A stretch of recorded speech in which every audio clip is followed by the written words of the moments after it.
لہذا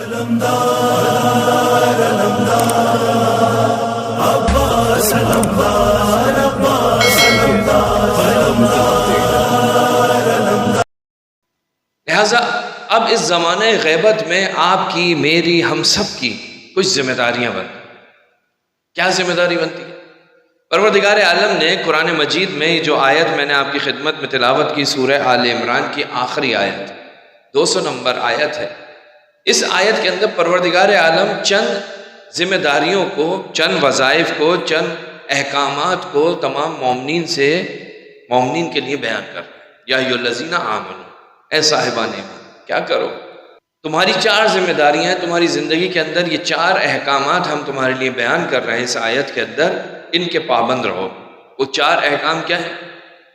اصبروا وصابروا ورابطوا واتقوا اللہ۔ کہا سب سے پہلا جو تمہارا کام ہے، جو تمہاری ذمہ داری ہے، وہ یہ کہ ثابت قدم رہو۔ ثابت قدم رہو۔ کس کے اوپر ثابت قدم رہو؟ علی الفرائض، واجبات کے اوپر ثابت قدم رہو۔ محرمات سے اپنے آپ کو بچاؤ۔ اس زمانہ غیبت میں تمہارا کام یہ ہے کہ تم ثابت قدم رہو۔ اس کے بعد دوسری ذمہ داری کیا ہے؟ وَصَابِرُوا، ایک دوسرے کو صبر کی تلقین کرو۔ ایک اور ذمہ داری کیا ہے؟ کہا وَاتَّقُوا اللَّهَ، یہ 4 نمبر پہ تھی، میں پہلے لے کر آ گیا۔ تقوی الہی اختیار کرو۔ اور چوتھی کیا ہے؟ فرمایا وَرَابِطُوا، مرابطہ کرو، رابطہ کرو۔ کس کے ساتھ رابطہ؟ کس کے ساتھ مرابطہ؟ اب یہاں پر معصومین کی خدمت میں جب ہم جاتے ہیں، معصومین سے دریافت کرتے ہیں کہ مولا یہ بتائیے، اے قرآن ناطق آپ یہ بتائیے کہ اس سے مراد کیا ہے، کس سے رابطہ؟ تو یہاں پر مختلف روایتیں معصومین سے ہمیں ملتی، جن میں ایک اس آیت کا جو مصداق اہل بیت علیہ السلام بیان فرماتے ہیں، کہا کس سے رابطہ کرو؟ فرمایا کہ رابطو علی الائمہ، کہا ائمہ معصومین سے رابطہ برقرار کرو۔ رابطو مع المہدی، کہا مہدی اجل اللہ تعالی فرجہ الشریف سے رابطہ کرو۔ رابطو مع امامکم، تم اپنے امام سے رابطہ کرو۔ رابطو مع امامکم منتظر، اپنے امام منتظر سے رابطہ برقرار کرو۔ یعنی آج کے زمانے میں آپ کی میری جو ذمہ داری بنتی ہے، بہت ساری ذمہ داریوں میں سے ایک اہم ترین ذمہ داری جو بنتی ہے، وہ ذمہ داری یہ ہے کہ ہم اپنے امام سے رابطہ برقرار کریں، اپنا تعلق اس امام سے جوڑیں۔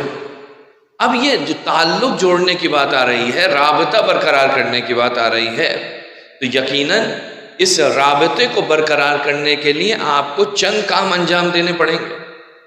ان چند کاموں میں جو سب سے پہلا کام ہے اور جو سب سے مہم کام ہے، اور ہمیشہ ہم اس بات کی تکرار کرتے ہیں، وہ کیا ہے؟ وہ ہے اس امام کی معرفت حاصل کرنا۔ یعنی جب تک آپ امام کو پہچانیں گے نہیں، اس وقت تک آپ امام سے رابطہ برقرار نہیں کر سکتے۔ قرآن کہتا ہے رابطہ برقرار کرو اپنے زمانے کے امام سے، تو رابطہ برقرار کرنے کی جو پہلی سیڑھی ہے وہ یہ ہے کہ پہلے میں اسے پہچانوں۔ تو بھائی آپ سے کہا جائے جاؤ فلاں صاحب سے مل لو، لیکن آپ کو کوئی نشانی نہ معلوم ہو، آپ ان کو پہچانتے نہ ہو، تو آپ وہاں جا کر ڈھونڈتے رہیں گے لیکن فلاں صاحب نہیں ملیں گے۔ کیوں نہیں ملیں گے؟ اس لیے کہ آپ انہیں پہچانتے ہی نہیں ہیں، آپ کے پاس اس کی کوئی نشانیاں ہی نہیں ہیں، آپ ان کی معرفت ہی نہیں رکھتے۔ لہٰذا رابطہ برقرار کرنے کے لیے سب سے پہلے جس چیز کی ضرورت پیش آتی ہے وہ ہے معرفت۔ معصومین فرماتے ہیں کیا رابطو؟ کا رابطو مع امامکم، رابطو مع المہدی، مہدی اجل اللہ تعالی فرجہ الشریف، صلوات پڑھیں۔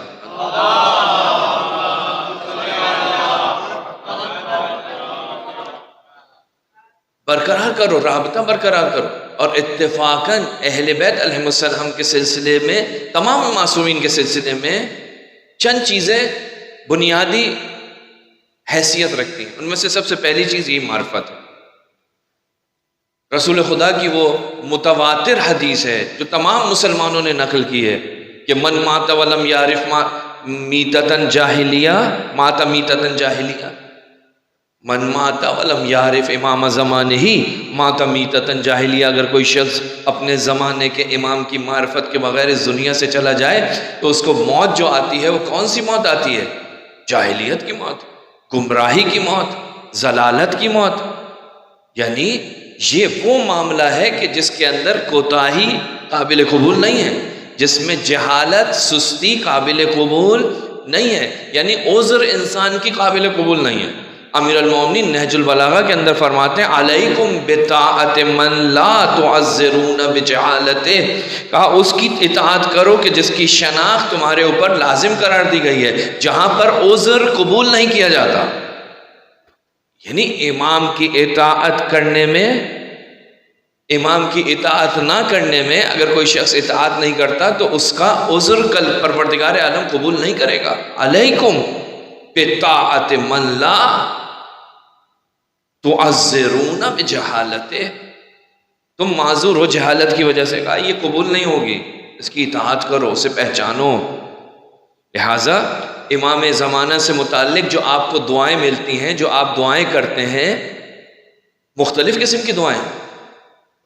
ابھی میں نے دعا پڑھی امام کی سلامتی کی دعا، امام کی سلامتی کی دعا، امام کے ظہور کی دعا۔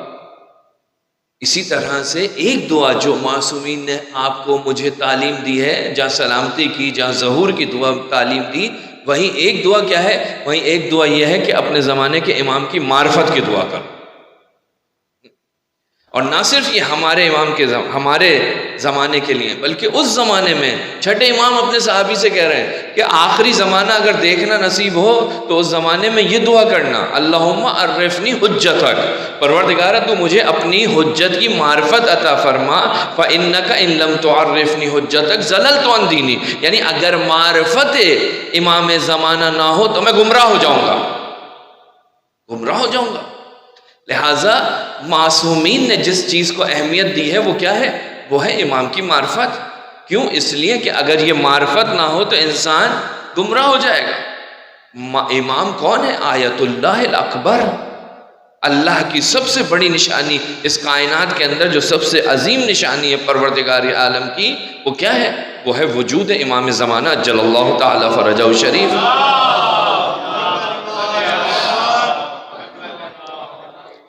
امام زمانہ آپ کے میرا ولی نعمت ہے، واسطہ فیض پروردگار ہے، یعنی اس وجود بابرکت کی وجہ سے پروردگار عالم کا فیض آپ تک، مجھ تک پہنچ رہا ہے، اس کائنات میں پہنچ رہا ہے۔